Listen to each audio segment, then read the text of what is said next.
Bonjour à tous. Il y a des personnes qui ont commis des actes tellement graves que dans notre esprit, il ne peut y avoir de rédemption.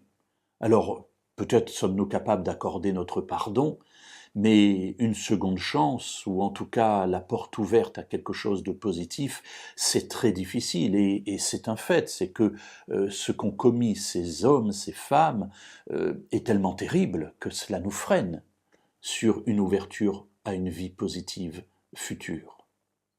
Heureusement, Dieu connaît le cœur des hommes et son attitude est radicalement différente de la nôtre. Prenons un exemple, si vous le voulez bien, pour montrer et pour savoir que Dieu nous donne une deuxième, une troisième, une quatrième chance et il nous invite à faire de même avec ceux qui nous entourent. Voilà une histoire racontée dans le livre de l'Exode au chapitre 2. C'est l'histoire de Moïse, verset 11. Moïse, devenu grand, se rendit auprès de ses frères et porta les regards sur leurs pénibles travaux. Il vit un Égyptien qui frappait un Hébreu d'entre ses frères. Il se tourna d'un côté et de l'autre, et, voyant qu'il n'y avait personne, il frappa l'Égyptien et le cacha dans le sable.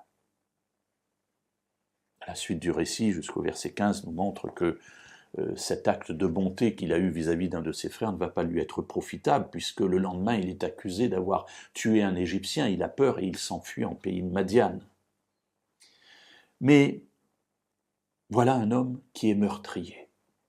Bon, certes, il a voulu défendre un de ses frères, mais j'allais vous dire, ce n'est pas forcément une raison. Toujours est-il, c'est qu'il est là meurtrier, et comme meurtrier, il doit fuir. Et pendant 40 ans, il va être loin de ses frères en pays de Madian. Pourtant, à la fin de ces 40 années, Dieu l'appelle. On parle ici de Moïse, on parle du libérateur d'Israël, on parle du conducteur d'Israël, on parle de celui qui, par l'inspiration que Dieu lui a donnée, va donner la loi au peuple et au monde. Ce grand personnage, cet immense personnage de la Bible, au début de sa vie, est un meurtrier. Alors mes amis, je retiens de cette histoire quelque chose d'extraordinaire, c'est que le regard que Dieu porte sur nous est toujours un regard qui dépasse les apparences, qui va au-delà même de nos actes, qui eux ne sont pas apparents, ce sont des actes réels, mais qui voit ce que nous pouvons devenir avec sa présence en nous.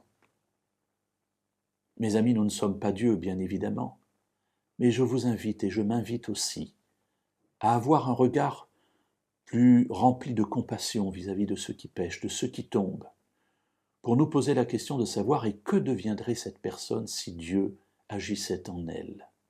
Souvenons-nous de Moïse, souvenons-nous d'autres personnes qui ont changé radicalement de vie lorsqu'ils ont connu Dieu, et soyons, au lieu d'être des juges, des personnes encourageantes, facteurs de progrès pour tous ceux qui nous entourent.